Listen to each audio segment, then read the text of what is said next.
So Thursday night, my grandson woke up at 1:30 in the morning with a nightmare. It didn't take too much to get him settled again. And of course, have him sleep with me. And he went right to sleep. Within minutes, he was asleep, but I was awake and ready to write. And I prayed for him, cloud of angels protect him. You know, you can, with confidence, know that angels are protecting your children. It says that in Matthew 18:10. It says, Jesus said, "See that you do not despise one of these little ones, for I tell you that their angels in heaven always see the face of my Father in heaven." And I pictured the angels as I prayed. I pictured this cloud. And in the same way, there was a cloud over those Israelites in the desert. The cloud of glory, the cloud that led them. During the day, it was a cloud, and at night, it was fire, right? And I grew up believing all of my life that there is a cloud of protection surrounding me. There's this divine protection, guidance, and defense. Back in the 1980s when I was in high school and then in college, we would have this discussion all the time about the future and what it was going to be like in the future when there was cameras everywhere. And the advantage to that, the disadvantages to that, and if we feared that, and we talked about Big Brother knowing everything about us. And I can remember saying that I didn't fear it. I've always felt like I was being watched. And it's biblical. Hebrews chapter 4, verse 13. I encourage you this week, read the book of Hebrews. It connects beautifully to the Exodus. And you can learn that much more about the Exodus. Hebrews chapter 4, verse 13. It says, "Nothing in all the world can be hidden from God. Everything is clear and lies open before him, and to him we must explain the ways we have lived." He knows everything. As a believer with this idea that there's always been this cloud of protection around me, I even picture it. I picture it like it was for the Israelites, guiding them to water and then making the water sweet right before they drank it. Have you noticed as a caregiver, as a parent, as a grandparent, as a teacher, if you're with children, you tend to go a little before the child. You tend to make sure that they're positioned near food when it's lunchtime. If you're going to take them to the park, you'll even go ahead and do the preparation of getting them a thing of water and a snack, so that when they're in the midst of playing and they're thirsty or hungry, you've got just what they need, just enough, just in time. Those Israelites, they've had just enough, just in time. And here, before they had just enough, just in time, they had this cloud above them. So they could visually see that God was in charge. Yet they complained. You can understand why the Lord got so upset with them. Why are you complaining? You know I'm right here. The scripture we heard today is Exodus 15. Do you know that followed exactly the Song of Miriam? When did the Song of Miriam take place?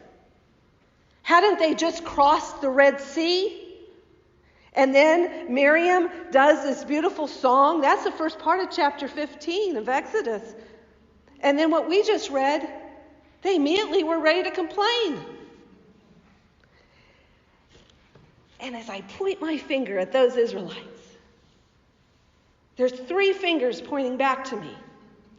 And I have to be reminded that I get a little cranky when I don't have all the comforts. They were 3 days without water. And after being around my grandkids this last week, I recognize there's nothing that makes a parent crankier faster than cranky kids. So my guess is the kids got cranky, and then the parents got cranky. And then there was a whole bunch of older people in this group. You know what? The older people had routines. They knew when they were slaves, they got fed at a certain time. They had water breaks at a certain time. There was a regimen. And now there's no regimen. They're out in the middle of nowhere, and they don't know where they're going. And when you're like that, the first thing that you want to do is do something. Complaining is actually a doing word. And it doesn't take much effort, and it doesn't take much thinking, and it doesn't take much self-control. And it feeds the fear which we have, and the devil loves that. And it's negative. The devil loves it. He just encourages it. And it's contagious. The devil loves it, and he encourages it more. See, complaining is doing. And over as I read the Bible, the more I recognize he's giving us scriptures on how to be. Galatians, right? The fruits of the Spirit, how to be. Matthew 5, the Beatitudes he gave, how to be. Pastor Tim taught you Colossians. There was a chapter there, how to be. Romans 12, there's a chapter of how to be. Hebrews, which I'm encouraging you to read, is how to be. It talks about in Hebrews 12, verse 14. Try to live in peace with all the people. Try to live free from sin. Anyone whose life is not holy will never see the Lord. Be careful that no one fails to receive God's grace and begins to cause trouble among you. A person like that can ruin many of you. And then when you turn to Hebrews chapter 13, it's about how to be. Keep on loving each other as brothers and sisters. Remember to welcome strangers, because some who have done this have welcomed angels without knowing it. Remember those who are in prison as if you were in prison with them. Remember those who are suffering as if you were suffering with them. Marriage should be honored by everyone, and husband and wife should keep their marriage pure. God will judge as guilty those who take part in sexual sins. Keep your lives free from the love of money. Be satisfied with what you had. God said, I will never leave you nor forsake you. And as I read that, God will never leave you nor forsake you, I know with confidence that is true, but I also know with confidence his timing is so short. It's like he is faithful, but it's just like just enough, just in time. When we first moved to the farm in the fall of 1996, we both left corporate jobs. So I thought we had enough money in savings. I did not realize how much it would take to move. And we quickly went through that savings that first year. Add to it, we moved in the fall of the year in August. So we were able to help my dad with harvest. But that was my dad's harvest. And my husband was going to be a full-time farmer. And I was teaching computer classes at night. And the baby was born 4 months after we moved. Third child. And in my crazy woman wisdom, decided the best time to remodel a kitchen was before we get entirely moved in, and so I had that expense as well. I wanted a dishwasher, to be honest. Third child. Well, then it got tight. And I remember putting away the groceries in this pantry and sitting down on the floor and crying. It's the last $100. Didn't know when the next money was coming in. I knew my teaching, when to plan on kind of that, but they were night classes. And I talked to my husband about it, and he's like, Lori, I've turned it all over to God. Don't worry. God's in charge of our finances. Well, that was in 1996. And to remind you, it was the season of the Freedom to Farm Act. Supply controls had been a feature of the U.S. farm policy since the agricultural adjustment in 1933. But in 1996, there was a Freedom to Farm Act which passed, which allowed farmers to increase the planted acres by eliminating set-asides, to plant whatever crop was most profitable and increase the management flexibility of farms. And what came with that policy was brown envelopes in the mail. And you never knew when it would appear or how much the check would be for. And there was just enough, just in time. God did not fail or forsake my family, and He will not fail or forsake your family. Believing He is always faithful is believing there's going to be just enough, just in time. Imagine each morning in the desert after the dew left, and even the children are able to help pick up and gather. And they're asking the same questions that the adults are asking. What is it? It was a special food of white flakes that tasted wonderful on the day that it was gathered. The next day, maggots. Except on the sixth day, you could gather twice as much and eat it on the Sabbath. He goes before us. There is no such thing as coincidences.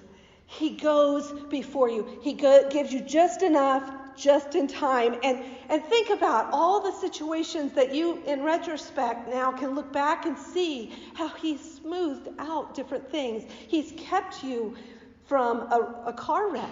He's kept your children protected. He has given you over and over this free gift of protection, just like the manna was from heaven. Jesus compared Himself to manna. John chapter 6, verse 48 to 51. I am the bread of life. Your ancestors ate the manna in the desert, but they died. Here is the bread that comes down from heaven. Anyone who eats that bread will never die. I am the living bread that came down from heaven. Anyone who eats this bread will live forever. This bread is my flesh, which I will give up so that the world may have life. See, we worship a master that understands when we need a little bit more to make just enough, just in time. He gets us. And bread is a daily need. And He wants you to need Him daily. There's just enough bread, just in time. When you keep asking in your daily prayer to Him, in your Lord's Prayer, give us this day our daily bread. See, if it matters to you, it matters to God. He's in the details. He wants to know your dreams. He wants to hear you. He wants you to talk to Him. You are God's child. When it hurts, it bothers Him. When it makes you happy, He's rejoicing with you. Talk to Him just about everything. How should we be? Should we be like those Israelites that were complaining, or should we be like Moses, who was pleading in prayer? Should we be like the greedy Israelites that gathered more than they needed? Or should we be like the ones that didn't gather enough and had everything they needed? Just enough. Doesn't the Lord want us in this time of higher inflation and worrisome time right before winter? Doesn't He want us to just be grateful for just enough? Doesn't he want us to be fully present in the moment and enjoy the moment of now? Doesn't he want us to be content with what we have before us? Doesn't he want us to be aware of his presence like it's a cloud? And think about it. Hasn't he provided you so much so that we can be satisfied and feel secured? We can be sure of who our provider is. We can be confident in the Almighty God. We can be faithful to him as the one true God. We can be patient on this journey of 2022 into this unknown winter economy. We're going to be okay. The Israelites let their present situation overshadow the promise of where they were going to a promised land. We should not let our present situation overshadow the promise of where we're going, to the promised land of heaven. We have to have faith to be with him in heaven. Listen to this truth in Hebrews chapter 4, verses 2 and 3. The good news was preached to us just as it was to them, but the teaching they heard did not help them because they heard it, but it did not accept it with faith. We who have believed are able to enter and have God's rest. We have to have faith. The challenge with faith is the mystery in it.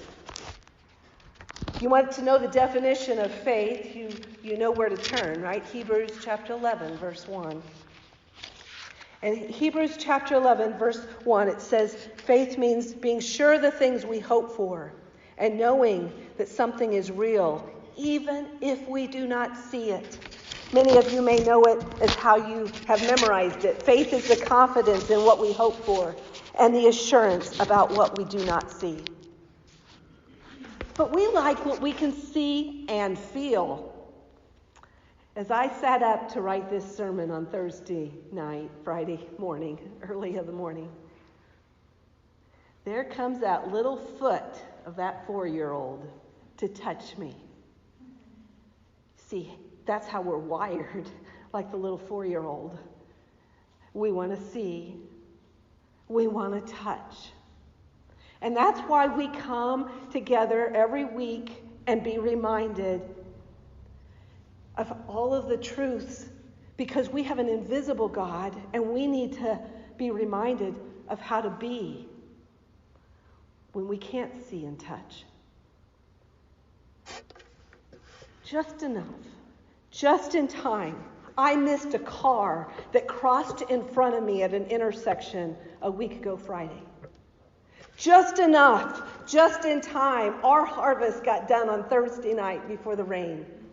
Just enough, just in time. I called my dad on Friday to express a concern I had about Mom's health. It had been bothering me all week. You know how you get up in the middle of the night and then you can't go back to sleep. And I prayed about it and all this. And I called Dad Friday. And I told him, I got a concern. And I think we need to talk to the doctor. And he says, well, we'll just go talk to her right now. She's back there with her. He went in to the office. He said to the doctor, I just wanted to see what you look like. Hey, here's my daughter on the phone. Will you talk with her? Just enough. Just in time. Just enough. Just in time. I have a message to give you each Sunday. I can't tell our secretary what I'm going to preach for the next 4 weeks. God doesn't give it to me that way. Just enough, just in time is living with a confidence of who we have as our hope and the assurance about who we do not see. Amen.